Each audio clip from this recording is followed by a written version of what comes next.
Hello friends, नमस्कार। मैं हूं भूपेंद्र कुमार। आप सबों के बीच में मैं भूगोल का 20 प्रश्न लेकर आया हूं, जो यह क्लास 12 के बच्चों के लिए सबसे इम्पोर्टेंट है। दोस्तों, 2023 के परीक्षा में इसमें से 100% मैं बता दूं कि 10 प्रश्न आपको एकदम अवश्य लड़ेगा। तो बच्चों, जितने भी प्रश्न है उसको आप एक नोट कॉपी में अवश्य लिख लेंगे, अन्यथा आप इसे शॉर्ट स्क्रीन लेकर आप आराम से इसको कॉपी में नोट कर लेंगे। तो दोस्तों, मैं चलिए आप लोग के बीच में ये प्रश्न को बारी बारी से कबो सोल्व कराते चलूँगा। मेरा नाम भूपेंद्र कुमार हुआ। अगर आप मेरे चैनल पर नए होंगे और इसी तरह के वीडियो प्राप्त करना चाहते हैं और प्रश्न देखना चाहते हैं तो चैनल को ज़रूर सब्सक्राइब कर लेंगे और वीडियो को लाइक अवश्य करेंगे, और तमाम आप अपने साथियों को तक ये वीडियो ज़रूर शेयर करें। तो चलिए आइए मैं पहला प्रश्न आप लोग के बीच में लेकर आ। तो आइए, जो पहला आपको प्रश्न है, लिंगानुपात किसे कहते हैं। तो दोस्तों, लिंगानुपात किसे कहते हैं, उसी में आया एक प्रश्न है, लिंग संरचना से आप क्या समझते हैं। तो दोस्तों, एक ही प्रश्न है, लिंगानुपात पूछ दे या लिंग संरचना किसे। लिंगानुपात का संबंध होता है स्त्री और पुरुष से, स्त्री और पुरुष से। ध्यान से समझिए, मतलब जितना स्त्री है उतना पुरुष।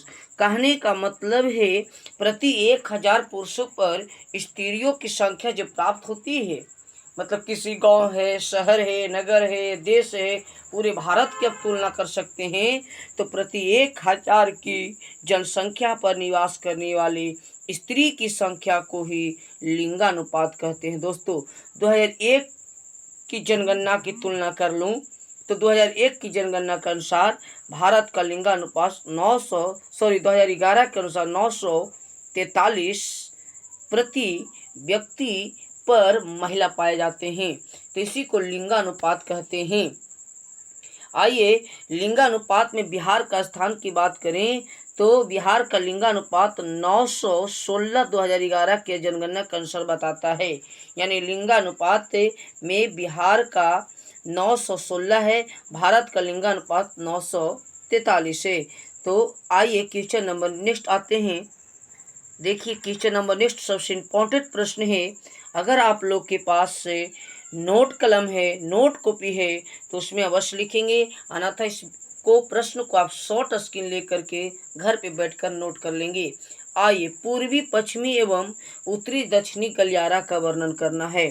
तो दोस्तों, जो गलियारा होता है, गलियारा किसको कहा गया, जो राष्ट्रीय महामार्ग था जिसको अनेक मार्गों से जोड़ दिया गया, जो लंबे ही हम चला गया। जैसे मान लिया जाए उत्तर से लेकर दक्षिण, मान लो एक सड़क यहाँ, एक सड़क यहाँ, इस तरह से जोड़ा गया, तो ये उत्तर से दक्षिण, इधर पूर्व से पश्चिम, तो इसी को उत्तरी दक्षिणी और पूर्वी पश्चिमी गलियारा कहा गया। दोस्तों, तो आइए मैं बता दूं, उत्तरी दक्षिणी गलियारा की लंबाई 40-16 किलोमीटर। उत्तर से लेकर के बात करें, उत्तर से लेकर दक्षिण तक, ऊपर उत्तर होता, नीचे दक्षिण, 40-16 किलोमीटर, जो उत्तर में जम्मू कश्मीर से शुरू होता है और जम्मू कश्मीर के श्रीनगर से शुरू होकर तमिलनाडु के कन्याकुमारी तक जाता है, तथा पूर्वी पश्चिमी गलियारा की लंबाई 36-40 किलोमीटर, जो असम के सिलचर से गुजरात के पोरबंदर तक जाती है, यानी कि विस्तार किया गया है। चलिए क्वेश्चन नंबर नेक्स्ट आते हैं। क्वेश्चन नंबर नेक्स्ट जो है वह है, स्वर्णिम चतुर्भुज किसे कहते हैं। तो स्वर्णिम चतुर्भुज किसे कहते हैं। स्वर्णिम चतुर्भुज का संबंध सड़क परिवहन से है, जो भारत के 4 बड़े महानगर को जोड़ने वाली सड़कों को स्वर्णिम चतुर्भुज कहते हैं। जैसे दिल्ली, मुंबई, चेन्नई, इन चारों शहर को जो जोड़ता है उसी को स्वर्णिम चतुर्भुज के नाम से जाना जाता है। फ्रेंड्स, आइए क्वेश्चन नंबर नेक्स्ट आते हैं। मुक्त आकाश नीति से आप क्या समझते हैं। अर्थात मुक्त आकाश नीति का मतलब हुआ कि वायुयान जो होती थी, वायुयान को उड़ान भरने के लिए आकाश में कोई कर या टैक्स नहीं लगता था, इसीलिए भारत सरकार ने 1992 में इसकी घोषणा किया था, जिसके तहत वायुयान से आयात निर्यात होने वाले देश विदेश में वस्तुओं के लिए जो उड़ान भर सके उसी को मुक्त आकाश नीति की घोषणा कहते हैं, अर्थात मुक्त आकाश नीति के नाम से जाना जाता है, जो यह 2007 7 तक की घोषणा पूरा हो चुका था। आइए क्वेश्चन नंबर नेक्स्ट आते हैं। महामार्ग किसे कहते हैं दोस्तों? महामार्ग से आप क्या समझते हैं? उन सड़कों को महामार्ग कहा गया है जो देश की एक छोर की सीमा से देश की दूसरे छोर की सीमा तक जाती है या सड़कों को जोड़ती है, उसे राष्ट्रीय महामार्ग या महामार्ग के नाम से जाना जाता है। आपको यहाँ राष्ट्रीय भी लिख सकता है कि राष्ट्रीय महामार्ग किसे कहते हैं, वो भी लिख लेना है। क्वेश्चन नंबर नेक्स्ट आइए। संचार से आप क्या समझते हैं? संचार से आप क्या समझते हैं? संचार का अर्थ होता है सूचना एवं संदेश से, अर्थात संदेशों एवं सूचनाओं को एक स्थान से दूसरे स्थान पर भेजने के लिए जिन साधनों का हम प्रयोग करते हैं उसी को संचार के नाम से जाना जाता है। जैसे संचार में किससे भेजेंगे? रेडियो से भेज सकते हैं, पत्र से, टेलीविज़न से, अखबार से। ये संचार का माध्यम है दोस्तों। आइए क्वेश्चन नंबर नेक्स्ट आते हैं। क्वेश्चन नंबर नेक्स्ट क्या कहता है? ग्रैंड ट्रंक रोड का वर्णन करें।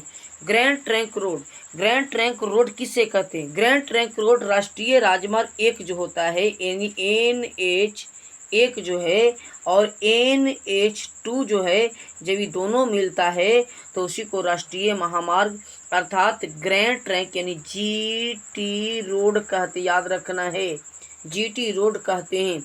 ग्रैंड ट्रंक रोड का निर्माण शेरशाह सूरी के द्वारा किया गया था, जो राष्ट्रीय राजमार्ग 1 और राष्ट्रीय राजमार्ग, सॉरी यहाँ राज्य नहीं होगा, राष्ट्रीय, यहाँ मिस्टेक हो गया, जो राष्ट्रीय राजमार्ग 1 और राष्ट्रीय राजमार्ग 2 को जब मिल जाता है तो उसी को ग्रैंड ट्रंक रोड अर्थात GT रोड के नाम से जाना जाता है। आइए क्वेश्चन नंबर नेक्स्ट आते हैं। किन्हीं 2 रेलवे मुख्यालय का नाम बताना है। तो दोस्तों सबसे इम्पोर्टेंट है, जैसे देखा जाए उत्तर रेलवे का मुख्यालय दिल्ली, दक्षिण रेलवे का चेन्नई, पूर्व का कोलकाता और पश्चिम का मुंबई चर्च गेट। तो इसको आसानी से याद रखना है, एग्जाम में 100% पूछता है। आइए क्वेश्चन नंबर नेक्स्ट आते हैं। जन्म दर और मृत्यु दर में अंतर स्पष्ट करें। जन्म दर और मृत्यु दर किसे कहते हैं? एक ही बात है। तो आइए, प्रति 1000 की जनसंख्या पर जन्म लेने वाले नए शिशु की संख्या को जन्म दर कहते हैं, ये भी लिख सकते हैं। और प्रति 1000 की संख्या पर मरने वाले संख्या को मृत्यु दर कहते हैं। आप इतना भी लिखिएगा तो आपको नंबर मिलेगा। आइए दूसरा पॉइंट में देखिए क्या कहता है। यदि जन्म दर मृत्यु दर से अधिक हो तो जनसंख्या में वृद्धि होती है, जबकि यदि जन्म दर मृत्यु दर से कम हो तो जनसंख्या में ह्रास होती है। जन्म दर में केवल जन्म लेने वाले बच्चे को शामिल किया जाता है, जबकि मृत्यु दर में सभी वर्ग की आयु को शामिल किया जाता है। क्वेश्चन नंबर नेक्स्ट आते हैं। सुएज नहर पर संक्षिप्त में टिप्पणी दें। दोस्तों अगर वीडियो अच्छा लगे तो वीडियो को लाइक एंड शेयर जरूर करेंगे और मुझे आशा होगा कि ये जो सारे प्रश्न हैं आपको आसानी से समझ में आ जाएगा। अगर आपको वीडियो अच्छा लगता हो तो अपने दोस्तों को जरूर शेयर करें और इसको नोट कॉपी में बस करेंगे, शॉर्ट स्क्रीन जरूर लेकर कर लेंगे। तो आइए सुएज नहर पर संक्षिप्त में टिप्पणी दें। सुएज नहर का निर्माण 1869 ईस्वी को किया गया था, जो यह यूरोप महाद्वीप, अफ्रीका महाद्वीप और एशिया महाद्वीप को लाभ देता है। इसके दोनों छोरों पर पोर्ट सईद बंदरगाह और पोर्ट सुएज बंदरगाह स्थित थे, जो यह भूमध्य सागर और लाल सागर को जोड़ती है और आगे चलकर यह हिंद महासागर और अटलांटिक महासागर के जाने के लिए रास्ता सुगम हो गया, जो यह अटलांटिक महासागर और हिंद महासागर को आसानी से जोड़ती है, जिसे हम सुएज नहर के नाम से जानते हैं। आइए क्वेश्चन नंबर नेक्स्ट आता है। पार महाद्वीपीय रेल मार्ग किसे कहते हैं? पार महाद्वीपीय रेल मार्ग उसे कहते हैं जैसे मान लिया जाए कि एक महाद्वीप है, तो इस महाद्वीप के एक छोर से यहाँ से लेकर यहाँ तक जो रेलवे लाइन जाएगी अनेक देशों को होते हुए जाएगी, उसी को पार महाद्वीपीय अर्थात महाद्वीप के एक छोर की सीमा से महाद्वीप के दूसरे छोर की सीमा तक जाती है, उसी को पार महाद्वीपीय रेल मार्ग कहते हैं। जैसे ट्रांस साइबेरियन रेल मार्ग, कनेडियन रेल मार्ग, है ना, ऑस्ट्रेलियन रेल मार्ग इत्यादि। आइए विनिर्माण उद्योग किसे कहते हैं? वैसा उद्योग जो कच्चे माल को अधिक उपयोगी बना करके वस्तुओं का निर्माण किया जाता है, उसी को विनिर्माण उद्योग कहते हैं। जैसे लकड़ी से फर्नीचर बना देना, गन्ना से चीनी बना देना, मतलब उसी को विनिर्माण। यानी किसी वस्तु को कच्चा माल है उसे उपयोगी वस्तु बना देना। वैसा उद्योग जो कच्चे माल को अधिक उपयोगी बनाकर वस्तु निर्माण किया जाता है तो उसी को विनिर्माण उद्योग के नाम से जाना जाता है। आइए क्वेश्चन नंबर नेक्स्ट देखते हैं।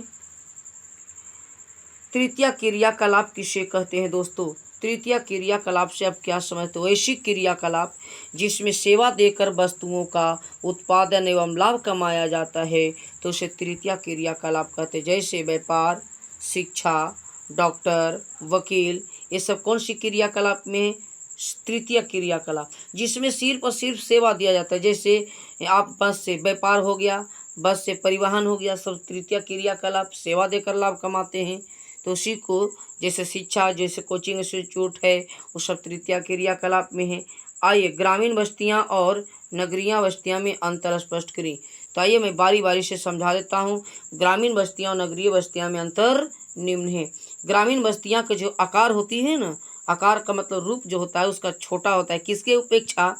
नगरीय बस्तियां की अपेक्षा। किसके अपेक्षा? मतलब यहाँ पे दोनों का अंतर हो गया। दूसरा, ये ग्रामीण बस्तियाँ के लोग जो होते हैं ना वो प्राथमिक क्रिया से जुड़े होते हैं, जबकि जो नगरीय बस्तियाँ के लोग होते हैं द्वितीय क्रियाकलाप में संलग्न होते हैं। तो दो अंतर हो गया। आइए अगला नेक्स्ट इसमें अंतर देखते हैं। ग्रामीण बस्तियाँ में शिक्षा का स्तर निम्न हो जाता है, जबकि नगरीय में शिक्षा का स्तर ऊंच होता है। ग्रामीण बस्तियाँ के लोग सामाजिक होते हैं, जबकि नगरीय बस्तियाँ के लोग सामाजिक नहीं होते हैं। तो आशा होगा कि मुझे ये प्रश्न आपको समझ में आया होगा। आइए प्रशासनिक नगर किसे कहते हैं? प्रशासनिक नगर से आप क्या समझते हैं? चलिए प्रशासनिक नगर को ही एक और नाम से जानते हैं, इसको आप लोग खुद बताएंगे कौन सा नाम हम बताए थे। प्रशासनिक नगर को किस नाम से जानते हैं? यस, इसे राजधानी नगर। वो ऐसा नगर जहाँ पे राज्य सरकार, केंद्र सरकार के द्वारा शासन चलाया जाता है उसी को प्रशासनिक नगर या राजधानी नगर कहते हैं। भारत के समस्त राज्यों की जो राजधानी है ना वो प्रशासनिक नगर या राजधानी नगर है। तो मुझे आशा होगा कि ये भी प्रश्न आपको समझ में आया होगा। तो दोस्तों वीडियो अगर अच्छा लगे तो वीडियो को लाइक एंड शेयर जरूर करेंगे और प्रश्न को आप शॉर्ट के ले लेकर नोट्स जरूर करेंगे। आइए प्रवास किसे कहते हैं? जब कोई व्यक्ति या व्यक्तियों के समूह एक गांव को छोड़कर दूसरे गांव, एक नगर को छोड़कर दूसरे नगर, एक राज्य को छोड़कर दूसरे राज्य तथा एक देश से दूसरे देश में जाकर बस जाता है उसी को प्रवास कहते हैं। इसको भी कर लेना, आपको एग्जाम में 100% एक क्वेश्चन देखने को मिलेगा दोस्तों। आइए क्वेश्चन नंबर नेक्स्ट आते हैं। झूम कृषि किसे कहते हैं? झूम कृषि किसे कहते हैं? झूम कृषि से आप क्या समझते हैं? वैसी कृषि, जो झूम कृषि को स्थानांतरित कृषि कहते हैं। वैसी कृषि जिसे पेड़ पौधे, वन, पर्वत इत्यादि को साफ सुथरा करके, पेड़ों को काट कर झाक झकाड़ को साफ सुथरा करके जिस पर फसल किया जाता है उसी को झूम कृषि के नाम से जाना जाता है। आइए क्वेश्चन नंबर नेक्स्ट आते हैं। रोपण फसल की विशेषता बताएं। रोपण फसल की विशेषता बताएं। रोपण फसल किसे कहते हैं? वैसा फसल जिसे एक बार रोप देने के बाद कई वर्ष तक फल देता है उसे रोपण फसल कहते हैं। तो आइए इसे एक बार रोप देने पर कई वर्ष तक फल देता है, फसल देता है। यह एक नकदी फसल है। इसके अंतर्गत गन्ना, कॉफी, रबर इत्यादि फसल आते हैं। यस, वैसा फसल जिसे एक बार रोप दिया जाए और अनेक वर्षों तक फल देता उसे रोपण फसल कहते हैं। तो आइए आप सबों के बीच में जो आज का जो क्वेश्चन था वो आपका समाप्त होता है। तो वीडियो आपको कैसा लगा हो, यहाँ पे आपको हमने 20 प्रश्न को सोल्व कराया। आप लोग बारी बारी से एक एक प्रश्न को अध्ययन जरूर करेंगे।